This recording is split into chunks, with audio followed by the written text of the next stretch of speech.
we're just really excited to talk more about this and hear from these different points of view. So our panel is, let me advance our slide here.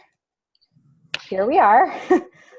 So we are joined by Anne-Marie Vaccaro, who is a professor and program director at the College Student Personnel Program at the University of Rhode Island. And she also serves as the faculty liaison for the NASPA Rhode Island, NASPA Regional Advisory Board, not NASPA Rhode Island. We are also joined by John King, who's the VP for Student Life at Roger Williams University. And also he serves as a practitioner faculty member at the Johnson & Wales Educational Leadership Doctoral Program. We have Kevin Gaw, who is at Bryant University with me, and he is the executive director for the Amica Center for Career Education. And we also have Tiffany Sanders, who is the assistant director of career placement at the Community College of Rhode Island. So their different perspectives and roles are really going to help us see a wide scope of the ways that we can support our grad students, help them navigate this time, and kind of move forward through it together. So at this point, I'm going to hand it on over to Anne-Marie, who's going to get us started. Great, thank you, Jess. I'm really glad to be here. Thanks everyone for joining us. And so I'm going to talk just for a couple quick minutes about what it means to be a program director, and I'm the program director for the College Student Personnel Master's Program at the University of Rhode Island. And I'm taking kind of a faculty perspective. If my recent grads are on this call right now, you've heard me ad nauseum give lots of advice and recommendations on what you should be doing. And so I decided to tailor my comments to professionals and practitioners who are on this call and in the field, and how you can help support grad students. So the first is to allay their fears, but be candid. So it's kind of this tightrope, right, in this crazy time that we're living in, about, being really candid about kind of the realities of job openings and kind of the complicatedness of job searching during a pandemic, but also allay their fears. There will be a job out there for them. They will find one. It may not be exactly what they want. It may not be right away, but jobs are out there, and they can find one. More importantly, I hope that you'll offer to think about mentoring or coaching them.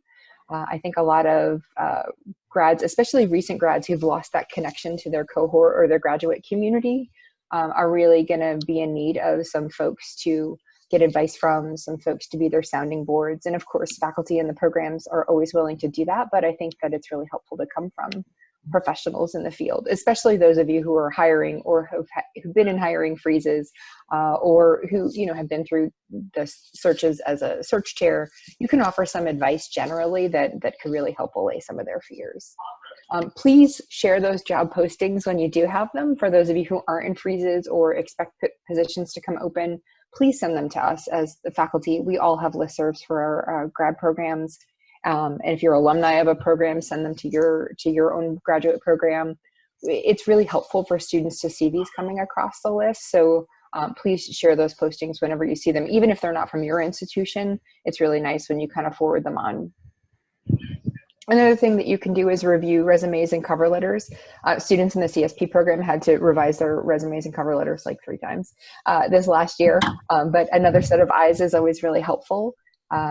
Feedback is always really great on our resumes and cover letters because fresh perspectives help us really think outside the box sometimes. And then offering resume building opportunities. And what I mean by that is that if someone is not employed right now, even if you don't have a full-time position, do you have a part-time position? Do you have an hourly wage position? Do you have enough for a paid internship in your office? Do you have projects that you'd like to be happening remotely? Do you want students to work on planning remote options for the fall? Maybe that your staff who are there who don't have the skill sets to do or don't want to do or are taking their vacation in the summer. So really think about kind of what kind of opportunities can you offer recent grads, whether they're paid even minimally or unpaid. How can they continue to build their resumes in this time when maybe they don't have full-time employment? And that relates to the last one, and I'm sure the career services folks are going to talk a lot more about that, is that remembering that our recent grads have very small social networks, but we can do a lot to really connect them to other folks in their field, to the functional area that they want to work in, to the region that they want to live in. to get some informational interviews that I think our career services folks are going to talk about, but to really introduce them to other folks. And of course, it's going to be virtually at this point, but those introductions can go a long way, I think, to really building and scaffolding themselves to a job in the future. So those are all the suggestions that I have for the folks on this call, and I look forward to questions. Thanks. Thank you. That's awesome. Great. So we'll invite John King to share his thoughts next, please. Thank you, Jess. And oops. Thank you, Jess. And always difficult to follow Dr. Vaccaro. She's got all the answers. Covered a lot of great ground on there. So when I say that I'm currently a vice president for student life, I actually feel like I'm a COVID-19 operational plan coordinator for the university right now. And most of what vice presidents of student life are doing are either being the lead or the number 2 person for reopening efforts. So my opening advice for people looking for a job, leaving graduate programs, and for those advising and mentoring them is to just be cognizant of how many directions that hiring managers are pulled in right now for situational survival of institutions, but also getting ready for a semester that has a tremendous amount of ambiguity to the degree that we've never dealt with before. Our operating environment, which I suspect is no different than most institutions, is the following. You have a number of students that have indicated that they're going to return and they're registered for classes and perhaps housing. You have a number of prospective students that have indicated put down a deposit. But I think we have to think of those deposits and those indicators of return as very much being similar to an online shopping cart, meaning them is in the cart, but they have not checked out yet. And they haven't checked out probably until they pack the car and take that bill. So that is why institutions are taking such a cautious approach and preparing for scenarios of being 10%, 20%, 30% down in enrollment, because we just don't know, and we won't know until literally mid-August what the situation is going to be. So that is why there's so many hiring freezes. If people leave, those positions are not being refilled.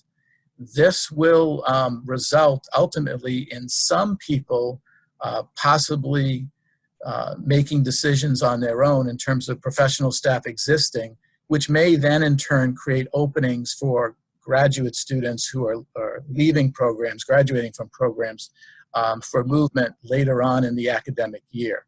I'll talk a little bit about that at the very end.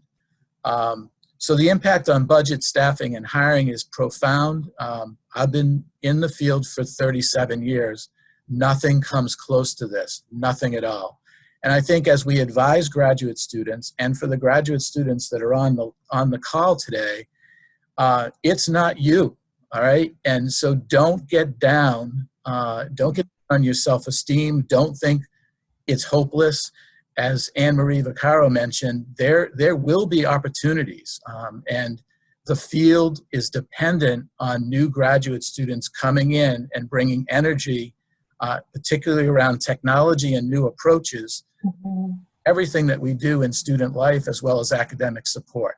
So it's the virus. It's a nasty virus. It's unforgiving in terms of its impact, not only on people that catch the virus, but also on all of the institutions and the economic engine of the country. Dr. Vaccaro touched on network building. Never has there been a better and more important time to expand our networks, both people that are already employed, but particularly for graduate students. And broaden your mentor tree. So if you have 1 or 2 mentors, you want more branches on that tree.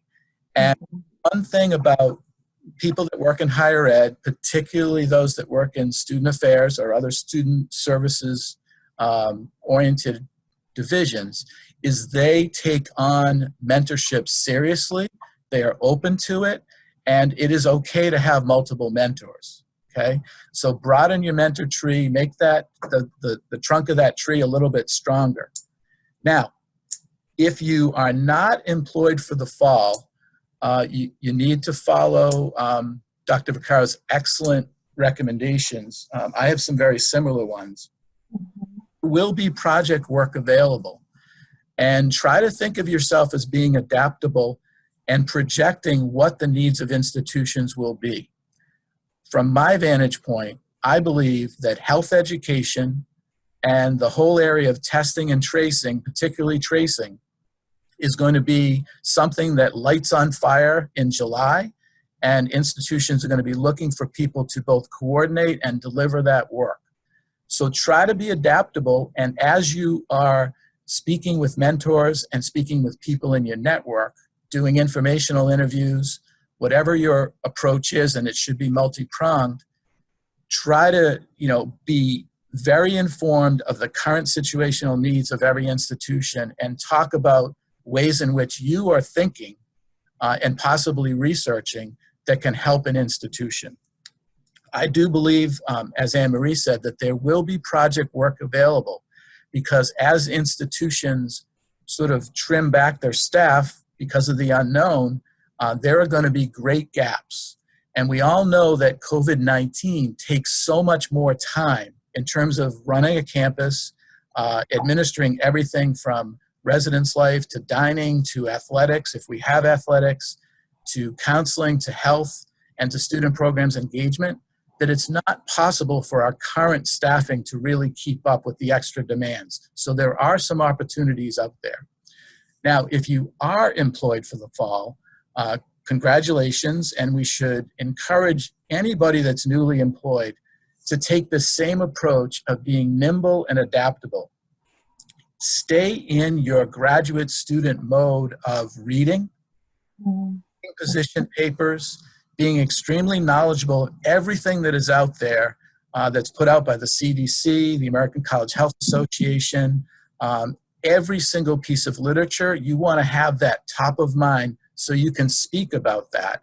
And don't be bashful about putting forth to your supervisor, even if you haven't started working for them yet, ideas, approaches, strategy, particularly that are based in technology, that can add to the equation, because you instantly want to make yourself a valuable part of the organization and bring your thought leadership and the way that you approached your graduate program, bring that to your job.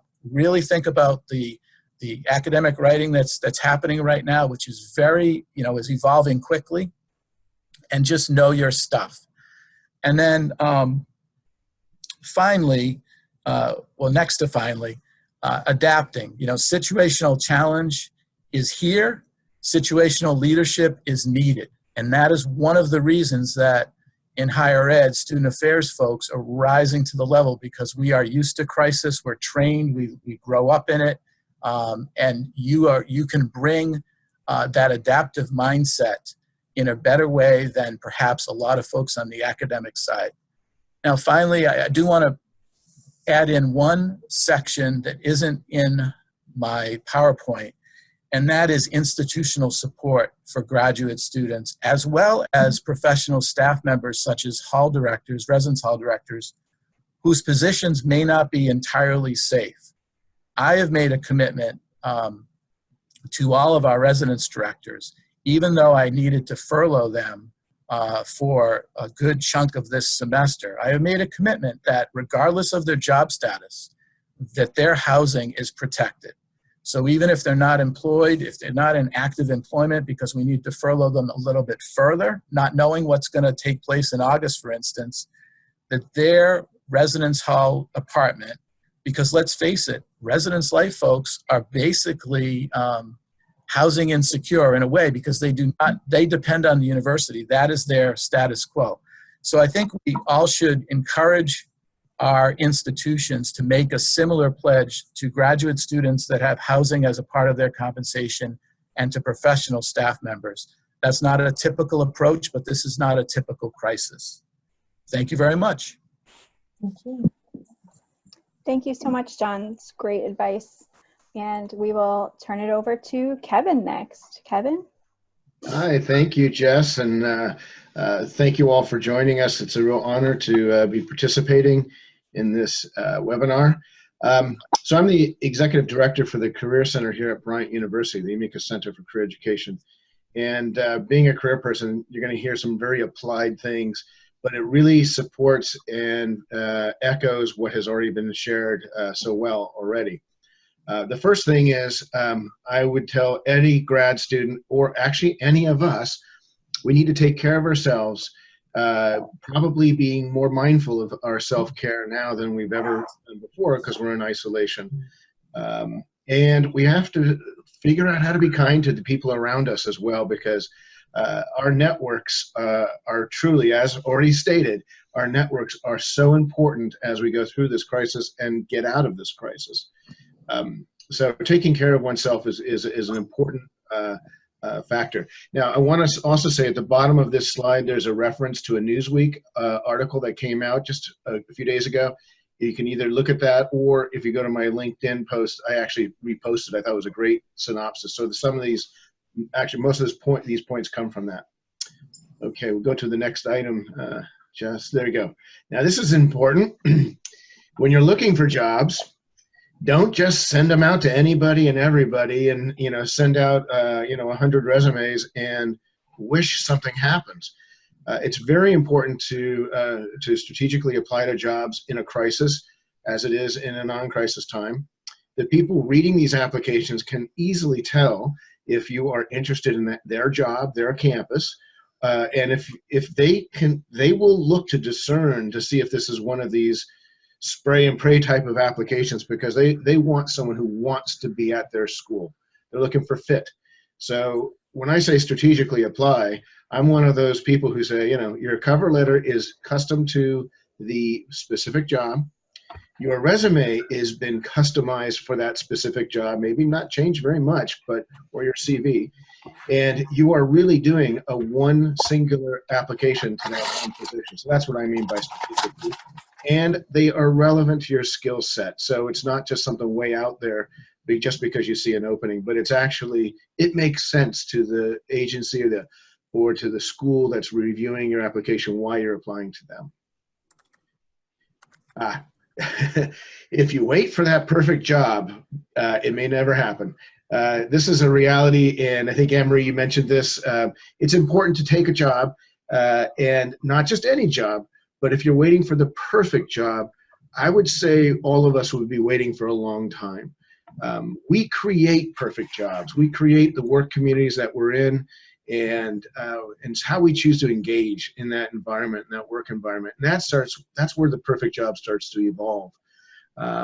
So I would recommend that people be active, proactive applicants when they're looking, and consider geographic relocation. As difficult as that might sound, for many people, when they relocate to another state, in Rhode Island, maybe to another town, but that's a joke. But if you relocate across the country, one, it's incredibly exciting. You get to know new people, you get new cuisines, all this stuff that you haven't had before.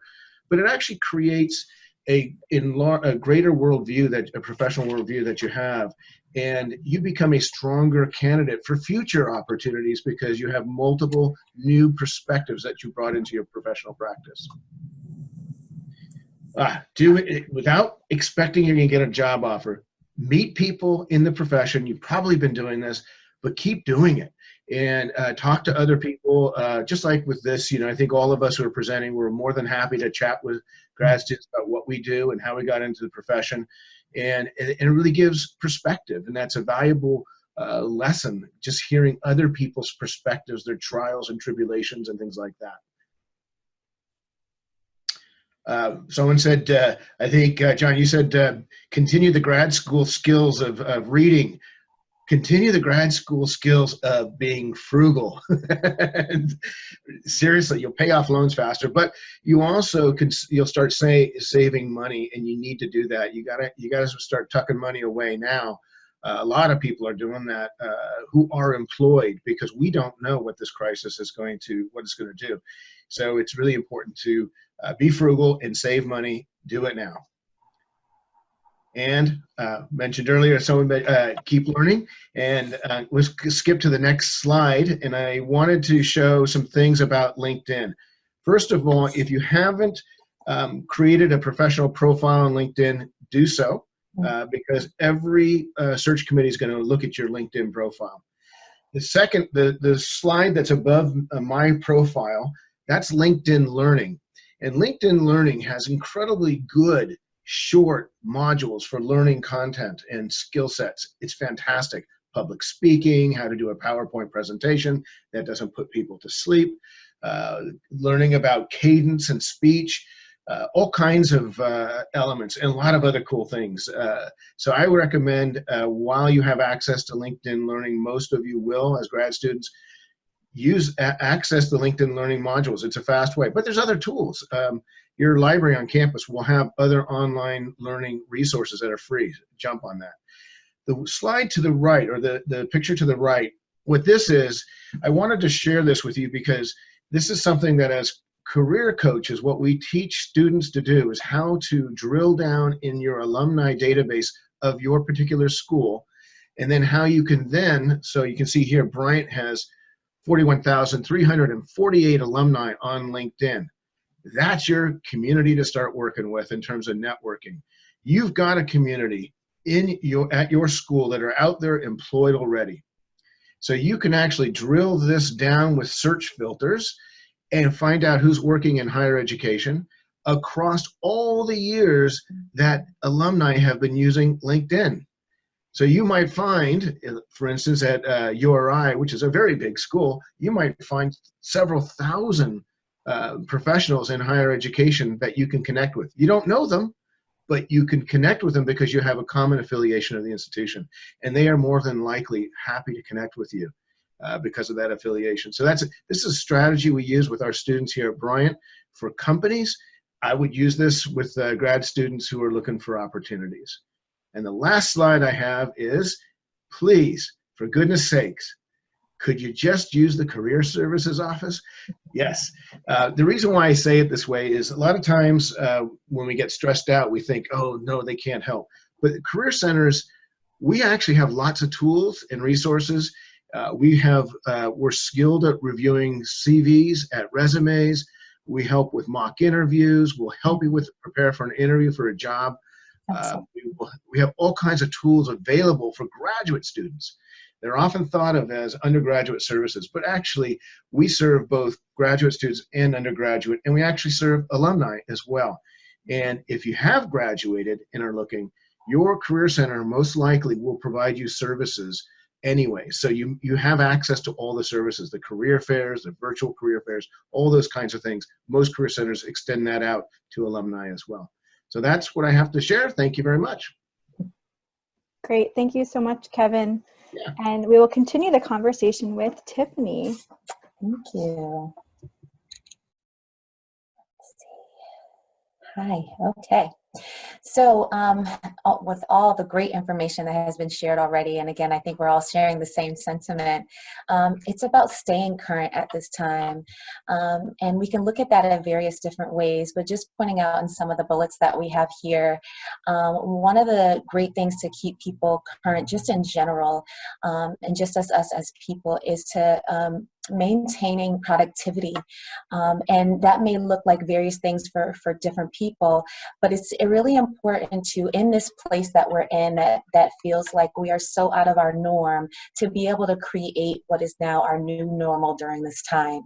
So creating ways of making routines now, as well as setting a daily schedule, getting yourself in the routine of still being active and productive, whether it's you're setting a time for your studies, setting a time for lunch, setting a time for taking a walk, so that you still maintain that sense of routine as we get back into our normal. You create your new normal so that it keeps you going and gives you a continuous momentum.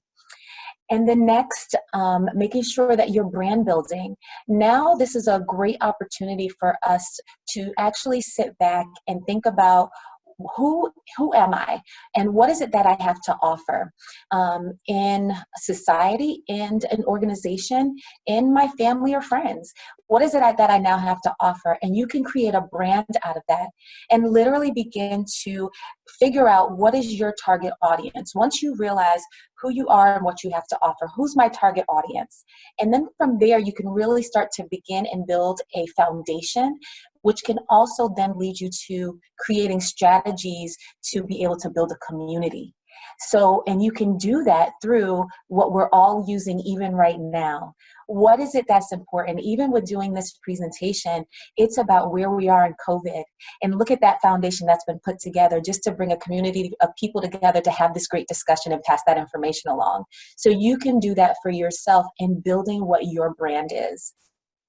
And then learning new skills and improving on current skills. There's many platforms that are out there that you can utilize, whether they be free or paid, that you can use avenues like YouTube, LinkedIn, as we just seen, even a website called Skillshare, where you can actually begin to develop more on your skills. Because again, in staying current, as we're moving on and we're moving towards progressing, we want to make sure that our skills are developed, that these are things that you can add to your resume. These are things that you can indicate that you can offer when it does come time for whether it be an internship, a project, and or a job. So making sure that your skills are still honed in and you're still taking the time to do that training is going to be really helpful to you. And then preparing for virtual events. And that has crossed a wide range of things, and especially now, things have been newly developed, but we're looking at things like virtual job fairs. We're doing, obviously, people through whether it be Zoom or Skype are doing virtual interviews. There's virtual trainings going on. So looking at how you actually successfully walk through that process. So doing your research or doing the research on the different type of avenues of virtual events that can happen. Even virtual networking events are something that are being had during this time. So really opening up your mind to those things, researching and figuring out the various different platforms that you maybe even want to be involved in. As well, there's the phone as well as video. That is what we are primarily utilizing at this time. So I would tell anyone that the importance is you treat a phone and a video interview just as you would as you were in person with someone. You know, we've probably seen the jokings online where people will get up and they don't have all their clothes on behind the video screen, right? Still prepare yourself and get dressed as if you are going to an interview. Obviously, if you're on the phone, the thing there is that now the people that are talking to you are listening to your voice. What is your tone like? Do you sound positive? Do you sound enthusiastic? So those are the things that are being heard. And then they're also listening to the words that you're saying. They're looking at your resume, but how are you conveying the information that's on your resume? So that's important. But when it comes to video, again, it's just as if you are in an in-person format. So you want to make sure that, again, you are dressed, that you are in a space, whether on phone or on video, where there's no distractions going on in the background, that you're paying attention to the questions that are being asked. You still ask questions at the end of an interview. You still should send a thank you note after the end of the interview. So there's a lot of processes to that. A system that is really great to use for video interviewing to practice that is also a system called Big Interview. It's a really great platform for people to use to practice interviewing. I also want individuals to, when I talk about the video, you're likely go to your mind and thinking maybe it's a group interview or it's a one-on-one. But also keep in mind that employers are also doing now where you will record yourself answering questions, and then you have to submit that into an employer. So you also have to be mindful of that too as well in the process, because again, these are just the different platforms that employers are using at this time. And then at this time, be encouraged, keep going and don't stop.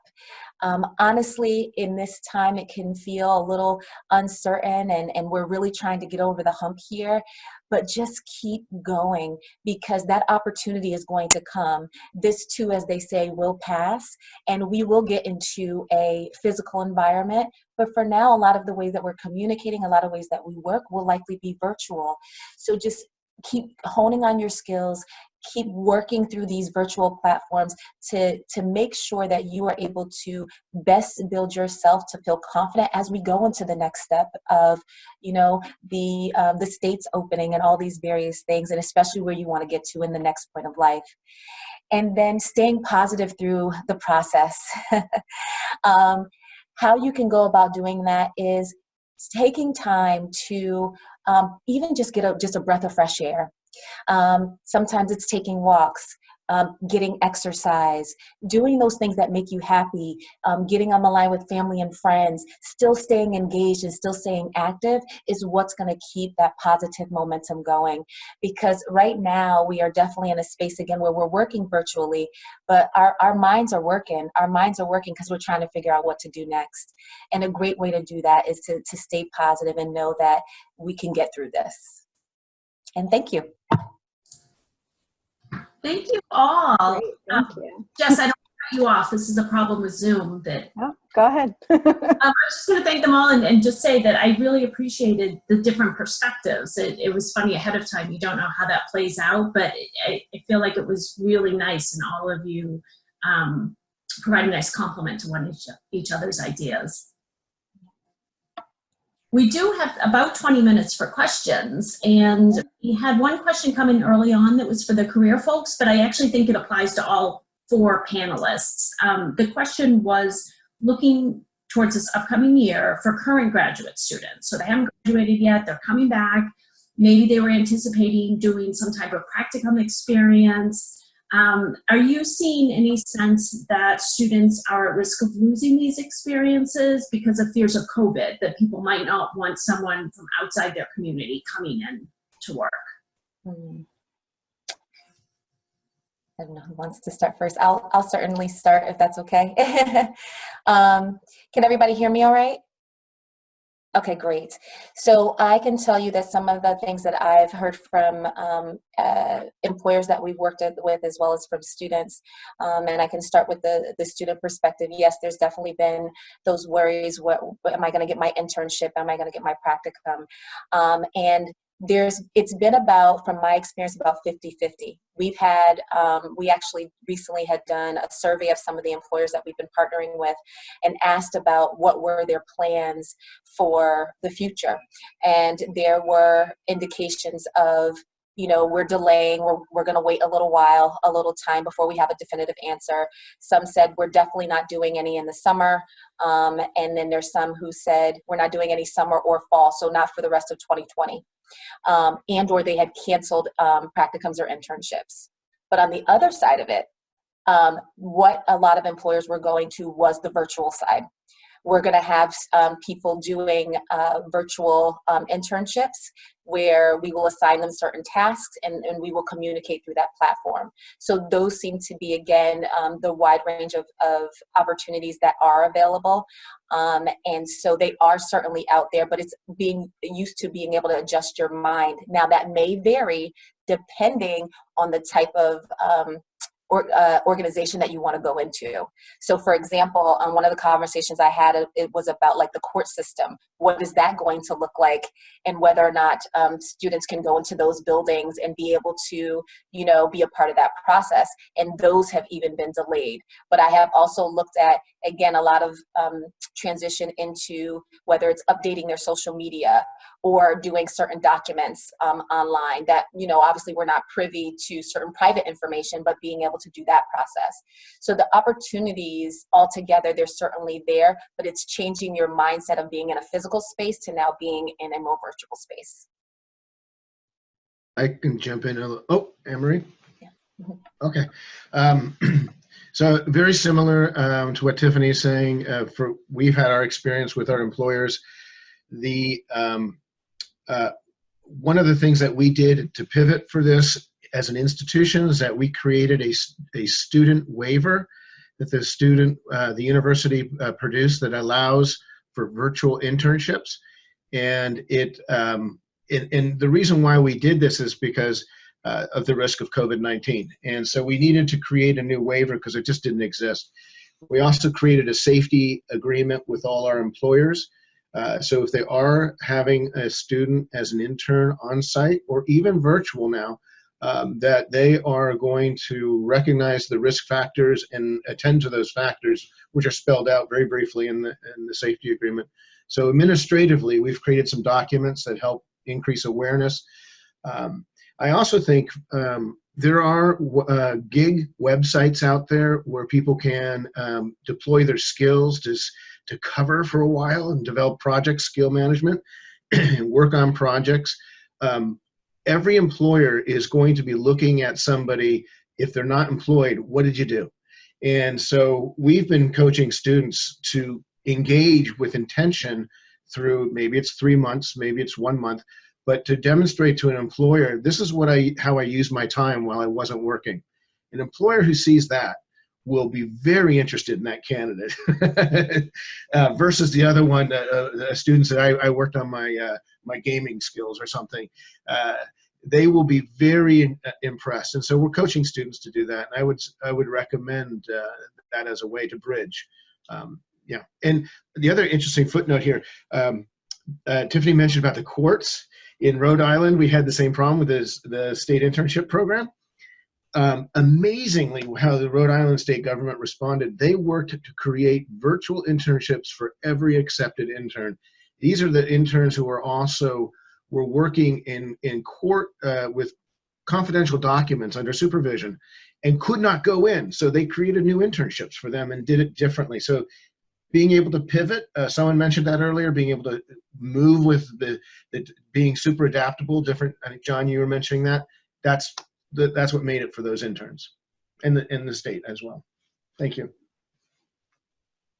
So I have two kind of responses. First, I must admit that as a faculty member, I was totally panicked as my students were starting to plan their internships for next academic year in March and April. And I thought, oh gosh, nobody's going to take these students.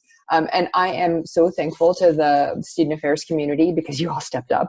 None of my students had trouble getting internships for next year because people package them as hybrid or online or are being really flexible. So kudos and thank you so much to the student affairs folks out there who have taken our students as unpaid interns. On the flip side of that, I am quite bummed because my students secured some amazing NODA and Akuhoi internships for this summer all over the country, and most of them, all but one, I think, were canceled.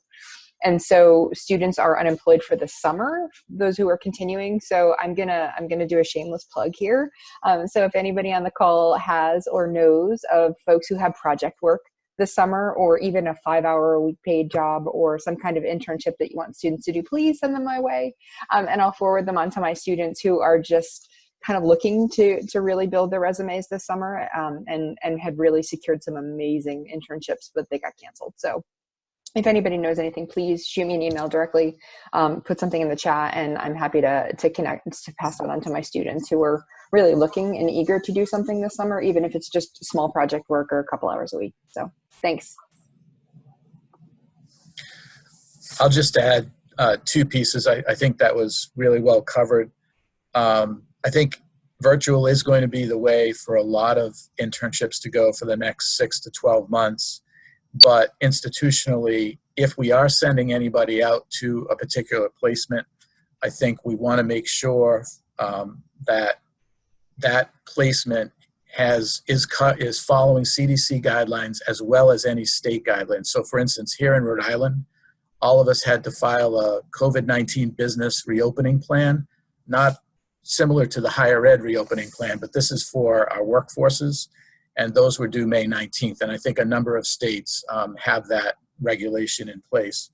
And then there's a question from Cory regarding any different advice for higher ed GAs.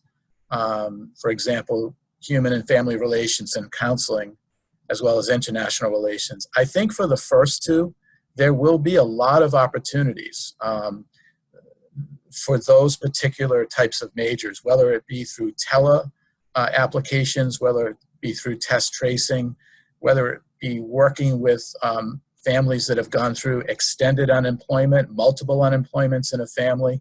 I think there will be emerging opportunities depending on how long this crisis goes.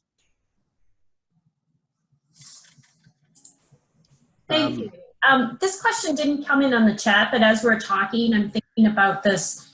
You know, there's the placements and concern about COVID, but there's also the real financial constraints that have been put in place from COVID. And I know, in addition to layoffs and furloughs, even if schools aren't doing that, or if they have, many schools have hiring freezes now. And so I know that raises the question for the fall of whether people are able to hire grad assistants, or maybe they can continue with ones they had last year and keep on that contract, but for incoming students. So I'm thinking, I guess from a systems perspective, if any of you have advice in thinking about people making that decision on campus, which may be upper administration, like, are there ways that people can advocate or things to point out that would build the case for using some funds to employ grad students? Well, while we don't, what we do at our office, we're actually interviewing students right now, and we're teeing it up so that if funding comes through, we'll be able to offer. And we're telling our folks that's exactly how we're doing it, and we expect them to also be looking at other options. So it might bite us, but at the same time, we want to be honest and transparent.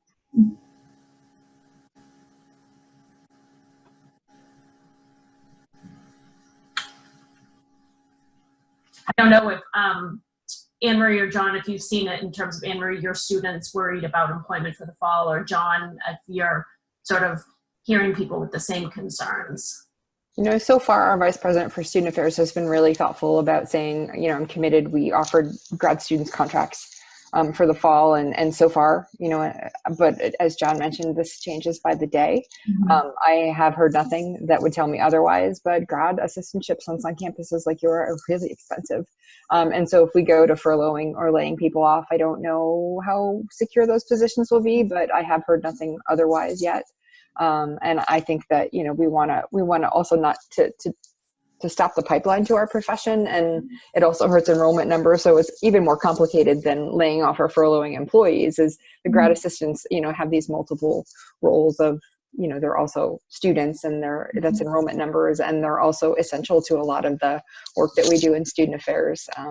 So, and they're the ones who have the tech skills in some ways. I mean, I think about some of the things we're asking them to do, and they're working for supervisors or people in my generation who are like, oh, I don't know, when Jess said, can you put the PowerPoint together? I'm like, no, I'm going to screw it up. Right. So I think, you know, there's some incredible skill sets there that we don't want to lose. So yeah, that's a great point. Day by day. Skill set. John King and I were chatting because we couldn't figure out his video earlier, because perhaps we just needed a grad student to help. But also just the enrollment piece, that it is, again, at a time when colleges really need that. I think especially for grad students who say, oh, I'll wait a year to start a program because I wasn't expecting to not have tuition, for example, or to not have a job that I could do and get paid for. I was deliberately trying to stay silent on this or quiet on this because the dilemma I think that a lot of us are in, particularly those of us that are resource strapped, is that it's hard to justify funding a GA position when you have professional staff, such as in residence life, on furlough. So we had to, for instance, cancel our QOI orientation intern and our conference intern because there are no conferences. And I considered, you know, the fact that we had somebody really good, and we probably could have used them for planning for next year, but I just couldn't do that and then keep people in, like hall directors, on furlough. So that's a little bit of balance that's going on, and it's very unfortunate. Yeah, it's tough. So I'm going to shift gears again to get through as many of our questions as possible. Someone mentioned that, when we're working with a grad student who was furloughed, someone had talked about Res Life staff being furloughed and ensuring they were able to keep their housing or move to part-time. What are you doing to make sure they still feel valued as young professionals? It feels like, in particular with grad students, I could see how that could feel very vulnerable to them, to be like, oh, we're not going to use you at all this summer. I think we have to do a lot more, and I think we have to be really intentional. We've all been responding and reacting to the needs of our students, and I think we really have to dig deeper in how this impacts young professionals. I mean, they're looking, unlike me, where I have 5 years left to work, they're looking at their whole career in front of them, and what does this mean for their career disruption? Did they make the right path? And of course, the answer to that is yes, as Anne-Marie and others have pointed out. But I have not done enough in that area to check in with our new professionals and support them, and I think it's incumbent on VPs and deans and directors to do that.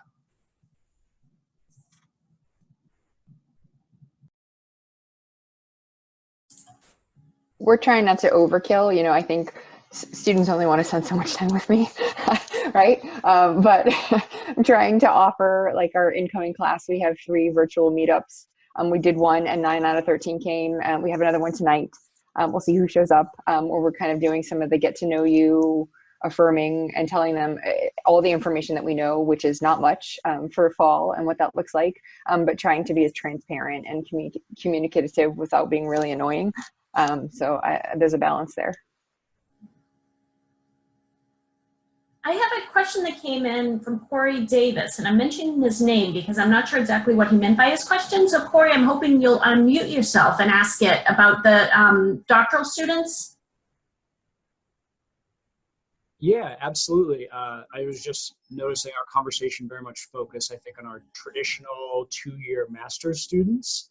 And I just wanted to pitch it out to the panelists or anyone else here on the call if there are different suggestions for some of our part-time or full-time PhD or EDD students. I know it's a very small group of folks, but just if there are any different suggestions or things for those folks to be thinking about. Thanks, Cory. My initial gut reaction is to our panelists be nimble, be thoughtful about the time and space that we're in. I had a student who just was ready to defend her dissertation about how students on campus experience wellness, and well, she had to change her focus to how students experience wellness during a pandemic, right? Because that's the data she's going to get, and it's going to be really valuable. And so thinking about how you as a doctoral student engage in classes, in projects, in papers, as you're going through your curriculum, to really be nimble and to shape your scholarly knowledge and your pathways in ways that really meet the needs of what we're experiencing right now. Because you got to do the papers anyway, right? So why not do them for something that's really meaningful and useful, and to really think about how you do that in a meaningful way, knowing that that doctorate at the end, or the PhD at the end, or the EDD at the end matters, but it only matters so much as you have the skill set to really apply it. So I think you have some really great opportunities to use your projects and your classes and those networks that you have in your doctoral program to be building those skills. I'll jump in for a second here too. I believe, John, you led off on your slide talking about becoming the number 1 or number 2 crisis management person on the campus. I think for a lot of the doctoral students who are interested in administration, this is an incredible opportunity to spend time, maybe not on their campus, but even possibly going to other campuses or virtually, and learning and participating somehow, requesting to learn from other campus administrations. How are they responding and learning? And I think, 1, that's a great job move, but 2, it's a great, because none of us have ever seen this kind of a crisis, and all of our academic preparation never anticipated this. I remember when we had the avian flu, the pandemic, but that didn't happen. So So this is real, and I think that's in many ways an opportunity that's just amazing for that kind of research that Anne-Marie was talking about, and administrative learning that will really extend a doctoral candidate's candidacy, I believe. And I like how that's being phrased by both of you as, although there are challenges and hardships, there are also opportunities here, and our grad students, especially doctoral dissertations, doctoral students with the dissertations that they're doing, there are great opportunities here to really do some work. I know we overuse the word unprecedented these days, but I shall say unprecedented work here, which, you know, I think every doctoral student secretly hopes that they get to do. So there are opportunities here as well. I know that we've got 5 minutes left, and I'm wondering if any of the 4 of our panelists have any last thoughts you want to shout out before we wrap up. You don't have to shout, just any last thoughts. When you mute and you're shouted, when you're shouting and you're muted, are you really making any noise, Kevin? That's the question. Okay, I'm not seeing a clamoring of words of wisdom. But Sorry, Zoom humor. Humor's great. Humor is a great stress reliever. So thank you again. This is, you know, I feel like I came in to moderate this, but I feel like I took all these notes and I have some great things to take away from it, and I'm sure our other participants do as well. So thank you so much. I want to emphasize that this is recorded, as I mentioned at the beginning, and if you want to go back and look at it on the YouTube channel, or you have a grad student or someone working with grad students that you really feel like would benefit, please send them that way. It should be posted by tomorrow at the latest, and it was really easy to find. Jess, I'm gonna let you wrap it up.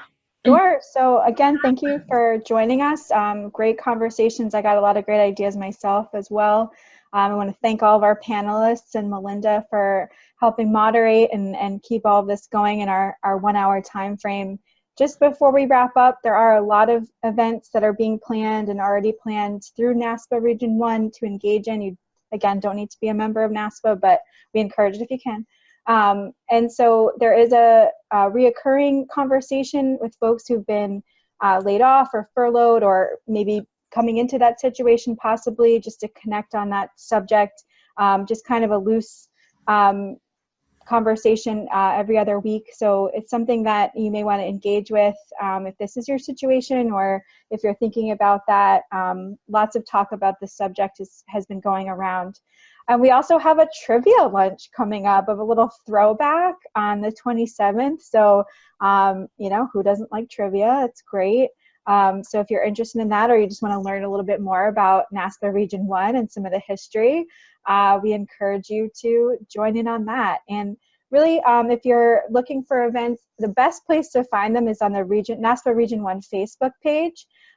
There's usually an event created, but at least a post that kind of says what's coming up, as well as in the email newsletters that go out. So just to wrap up, thank you so much to our panelists. We really appreciate your time. We know there's a lot going on right now, so I appreciate you just working with us and putting the effort into preparing for this and being here today and being such great resources to our region. And